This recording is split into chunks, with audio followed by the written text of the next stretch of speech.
نحمدہ ونصلی ونسلم علی رسولہ الکریم۔ ہمارا ذکر چل رہا تھا، بات چل رہی تھی کہ محمد صلی اللہ علیہ وسلم اللہ کے رسول ہیں، اور یہ کہ آپ پر وحی کا نزول ہوتا ہے۔ جبریل امین علیہ الصلاۃ والسلام اللہ کا پیغام آپ کو لا کر سناتے ہیں، پڑھاتے ہیں، بتاتے ہیں، سمجھاتے ہیں، اور اللہ تعالیٰ اس کی تمام باریکیوں کو آپ کے دل میں اتار دیتا ہے، اور اللہ تعالیٰ آپ کو ہر بات سکھا دیتا ہے۔ فرمایا اللہ نے کہ ہم آپ کو ایسا پڑھائیں گے کہ آپ کبھی نہیں بھولیں گے۔ تو آپ صلی اللہ تعالیٰ علیہ وآلہ وسلم کی ہر بات جو دین سے متعلق ہے وہ ہمارے لیے دین ہے، اور اپنی طرف سے کہی ہوئی بات وہ شیطانی خیالات ہیں اور شیطان کی طرف سے کی گئی وحی ہے، جیسا کہ اللہ نے خود فرمایا کہ وَإِنَّ الشَّيَاطِينَ لَيُوحُونَ إِلَىٰ أَوْلِيَائِهِمْ، اور بے شک شیطان اپنے دوستوں کے دلوں میں کیا کرتے ہیں؟ وحی کرتے ہیں، وحی ڈالتے ہیں۔ تو شیطان بھی وحی کرتا ہے، شیطان لوگوں کے دلوں میں ان کے اعمال برباد کرنے کے لیے ان کے دلوں میں ایسے ایسے خیالات، ایسے ایسے الہامات، ایسے یعنی چیزیں جس کو آپ وحی یعنی لغوی طور پہ کہہ سکتے ہیں، وہ وحی نہیں کہ جو فرشتے نبی پر لے کر آتے ہیں، بلکہ وہ شیطانی وحی وہ کرتا ہے، کیونکہ قرآن ہی کہہ رہا ہے۔ تو وہ شیطانی وحی ہے کہ جو لوگ دین کے نام پر اور اس میں ملاوٹ کر دیتے ہیں، شامل کر دیتے ہیں، اور اللہ کے نبی صلی اللہ علیہ وسلم کی بات ہمارے لیے کافی ہے۔ رسول اللہ صلی اللہ تعالیٰ علیہ وآلہ وسلم نے خود فرمایا، امام بخاری نے اس کو جو ہے کتاب الایمان میں ایک حدیث لے کر آئے ہیں، بہت ساری احادیث ہیں اس پر خیر۔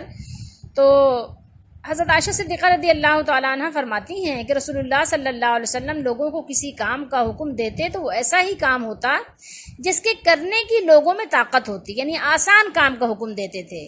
الدین دین یسر ہے نا، یہ دین آسان دین ہے۔ اللہ تعالیٰ نے دین کو آسان بنا کر، آسان سے مراد یہ نہیں ہے کہ آپ اپنی مرضی چلاتے رہیں، لیکن دین کو اللہ تعالیٰ نے آسان کیا۔ نمازیں جیسے 5 وقت فرض کی، یہ نہیں ہے کہ ہاں آپ کو ہر گھنٹے پہ نماز پڑھنی ہے، ٹھیک ہے؟ یہ نہیں حکم دیا کہ دن بھر بھوکے رہو گے تو رات میں تمہیں کھانا ملے گا، یا رات بھر جو ہے کہ کہتے ہیں جاگو گے، عبادت کرو گے تو صبح تمہیں ناشتہ ملے گا، ٹھیک ہے؟ دین کو مشکل نہیں بنا کر پیش کیا گیا، آسانی کی گئی لوگوں کے ساتھ، اللہ تعالیٰ نے آسانی والا معاملہ فرمایا۔ تو لوگوں نے رسول اللہ صلی اللہ علیہ وسلم سے کہا کہ صحابہ رضی اللہ تعالیٰ عنہ نے عرض کی، یا رسول اللہ صلی اللہ علیہ وسلم ہم لوگ تو آپ جیسے نہیں ہیں، یعنی آپ تو معصوم ہیں، اور آپ کی اللہ تعالیٰ نے اگلی پچھلی سب لفظشیں معاف فرما دی ہیں جو سورہ فتح میں اللہ تعالیٰ نے فرمایا، ٹھیک ہے؟ یہ اس سے جو لوگ وہاں سورہ فتح کی وہ تفسیر کرتے ہیں نا کہ آپ کے صدقے آپ کے امت کی اگلی پچھلی معاف کر دیں۔ اب بتائیے آپ کہ صحابہ کرام نہیں سمجھ پائے اور بعد والوں نے سمجھ لیا۔ صحابہ کرام کیا فرما رہے ہیں؟ اس طرح کی احادیث اور بھی ہیں، امام بخاری ہی نے نقل کی ہیں۔ تو فرمایا صحابہ نے کہ یا رسول اللہ صلی اللہ علیہ وسلم آپ کی تو اللہ نے اگلی پچھلی سب معاف کر دی ہیں۔ عربی کی عبارت سنیے، اور جب آپ عربی کی عبارت سنیں گے تو آپ کو تھوڑا ہو سکتا ہے زیادہ سمجھنے آنے میں آسانی ہو۔ ان اللہ قد غفر، قد آپ کو پتہ ہے جب داخل ہوتا ہے تحقیق کا معنی دیتا ہے، قد غفر لکا ما تقدم من ذنبک وما تاخر، یعنی اگلی اور پچھلی، تقدم پہلا اگلا، ٹھیک ہے؟ قدم کو بھی قدم اسی لیے کہتے ہیں نا کہ قدم جو ہے وہ آگے بڑھتے ہیں نا، آگے رکھتے ہیں ایک قدم، پھر اس کے بعد آگے۔ ذنب آپ کو پتہ ہے استغفر اللہ ربی من کل ذنب، ٹھیک ہے؟ ذنبی ہوں، تو یہ ذنبی کا وما تاخر اور پچھلا، ٹھیک ہے؟ اگلا اور پچھلا آپ کا، یعنی اگلی پچھلی آپ کے سب معاف کر دی اللہ تعالیٰ نے۔ تو ہم تو آپ جیسے نہیں ہیں، تو آپ بتائیے آپ کی تمام لفظشیں تو معاف فرما دی اللہ نے، اس لیے ہمیں اپنے سے کچھ زیادہ عبادت کرنے کا حکم فرمائیے۔ تو یہ سن کر رسول اللہ صلی اللہ تعالیٰ علیہ وآلہ وسلم ناراض ہوئے، حتیٰ کہ خفگی یعنی ناراضگی آپ کے چہرے مبارک سے ظاہر ہونے لگی۔ پھر فرمایا کہ بے شک میں تم سب سے زیادہ اللہ سے ڈرتا ہوں اور تم سب سے زیادہ اسے جانتا ہوں، بس تم مجھ سے بڑھ کر عبادت نہیں کر سکتے۔ یعنی اللہ کے نبی صلی اللہ علیہ وسلم نے کیا فرمایا؟ فَيَغْضَبْ حَتَّى يُعْرَفَ الْغَضَبُ، جو میں نے آپ کو بھی اردو میں ترجمہ پڑھ کے سنایا، فی وجہ ہی، یعنی آپ کے جو غصہ تھا وہ آپ کے چہرے سے ظاہر ہونے لگا. ثم یقول، پھر آپ نے فرمایا انا اتقاکم وعلمکم باللہ انا، یعنی میں اللہ تعالیٰ سے زیادہ ڈرنے والا ہوں اور میں زیادہ جاننے والا ہوں اللہ کو، تم مجھ سے آگے نہیں بڑھ سکتے. تو عبادت میں بھی کیا کیا؟ عبادت میں بھی آپ نے ایک حد قائم کر دی، پابندی قائم کر دی. بلکہ ایک جگہ تو فرمایا کہ جس نے میری سنت سے روگردانی کی وہ ہم میں سے نہیں. 3 صحابہ آئے تھے اور 3 صحابہ نے آ کر کہا تھا نا، پھر کسی وقت سنائیں گے یہ حدیث. لیکن شیطان ہمارے دلوں میں طرح طرح کی وحی ڈالتا رہتا ہے، نعوذ باللہ استغفر اللہ، کہ نہیں یہ ایسے کر لو، یہ ایسے کر لو. اب جیسے مثال کے طور پہ ایک بات ہے، اذان سے پہلے درود شریف پڑھنا ہے، تو ٹھیک ہے درود شریف پڑھنے پہ کوئی پابندی نہیں، جس کا جتنا دل چاہے درود شریف پڑھے. مائک ہٹا دو، 1 گھنٹہ بیٹھ کے درود شریف پڑھو، ٹھیک ہے. جو اللہ کے نبی صلی اللہ علیہ وسلم نے درود بتایا، جو صحابہ کرام پڑھتے تھے، اپنی طرف سے بنا کر پڑھنا. ظاہر ہے آپ کو پتہ ہے کہ جو اللہ کے نبی نے بتایا، ظاہر ہے زیادہ برکت اور زیادہ فضیلت اس میں ملے گی، یا جو ہم نے خود بنائے ہیں اس میں ملے گی. اب خود ہی اپنی عقل سے انسان کو سوچ لینا چاہیے کہ اللہ کے نبی کی عقل پر کیا اپنی عقل کو ترجیح دے رہے ہیں کیا؟ بظاہر زبان قال سے تو آپ نے نہیں کہا، لیکن زبان حال تو آپ کا یہی بیان کر رہا ہے. ٹھیک ہے، سوچنے کی بات ہے. تو اب یہ ہے کہ آپ پڑھیں، 1 گھنٹہ بیٹھ کے پہلے درود شریف پڑھیں، درود ابراہیمی پڑھیں، اور جو اللہ کے نبی صلی اللہ علیہ وسلم نے درود بتایا آپ بیٹھ کر پڑھیں، اور اس کے بعد خوب خشوع و خضوع سے درود شریف پڑھیں، خوب دعائیں مانگیں، خوب جو ہے اللہ تعالیٰ کا ذکر کریں، اور اس کے بعد آپ اٹھیں اور اذان دیں.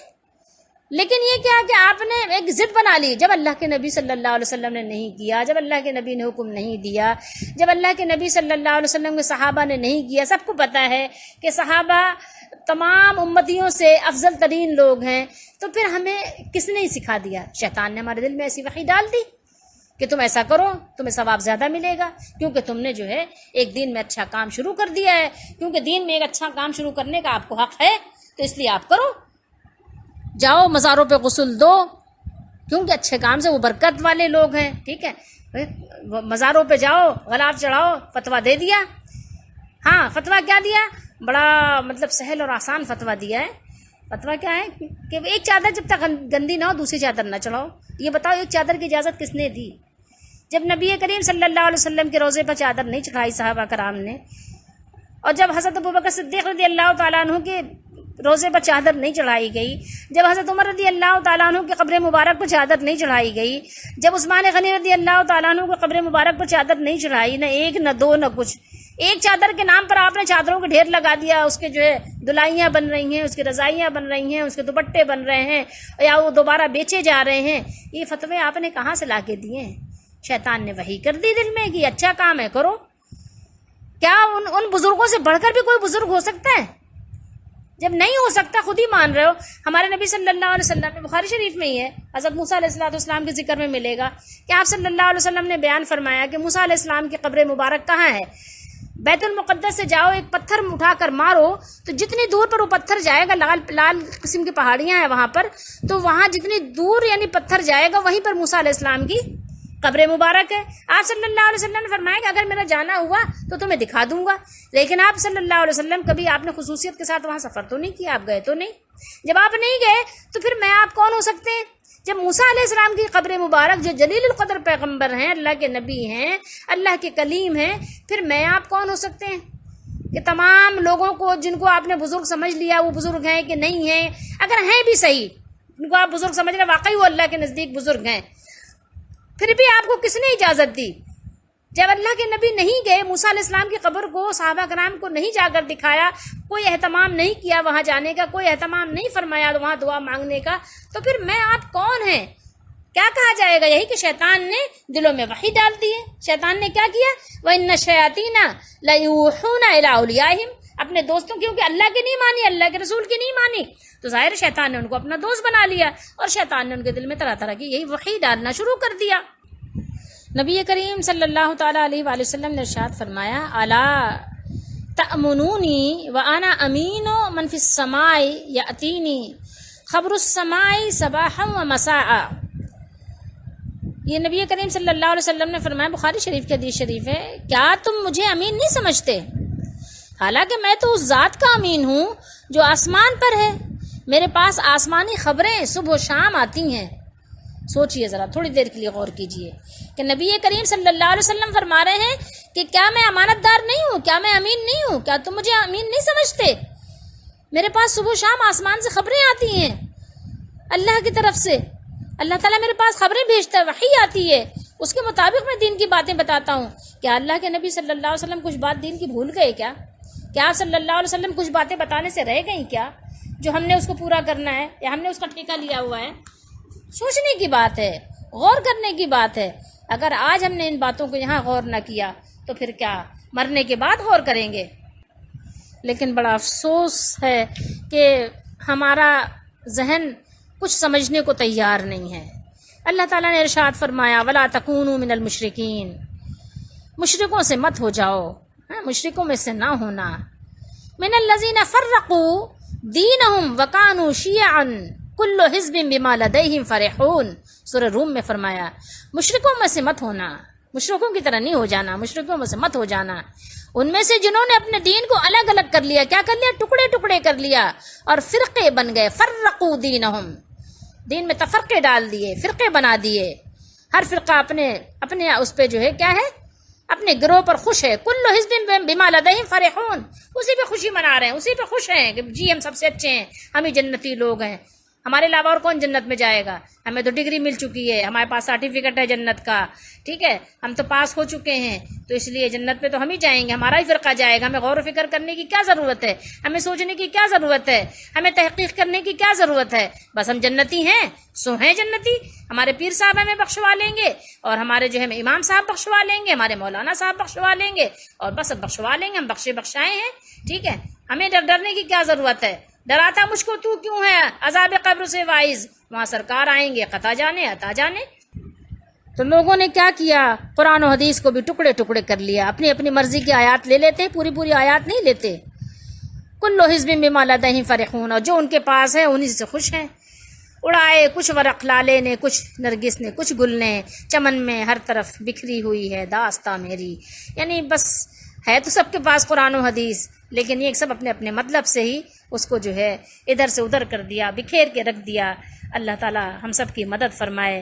اللہ کے نبی صلی اللہ تعالیٰ علیہ وآلہ وسلم نے جس منہج کے لیے اتنی محنت کی تھی، اسی کو آج امت نے محبت کے نام پر بکھیر دیا اور سمجھ رہے ہیں کہ ہم صحیح کر رہے ہیں، لیکن حقیقت یہی ہے کہ شیطان نے دلوں میں وحی ڈال دی ہے، شیطان نے دلوں میں کیا کیا وسوسہ ڈال دیا، وہ اس کی الہامی کیفیات ایسی کر دی کہ بس وہ اسی پہ خوش ہے، بس اس کو یہی معلوم ہے کہ جو ہم کر رہے ہیں بس وہی صحیح ہے، کیونکہ شیطان نے اس کے کاموں کو اس کی نگاہوں میں مزین کر دیا ہے۔ قرآن فرما رہا ہے کہ شیطان نے اس کے کاموں کو اس کی نگاہوں میں مزین کر دیا، اب بس اس کو اور کوئی یعنی غور و تدبر کی کوئی ضرورت نہیں ہے۔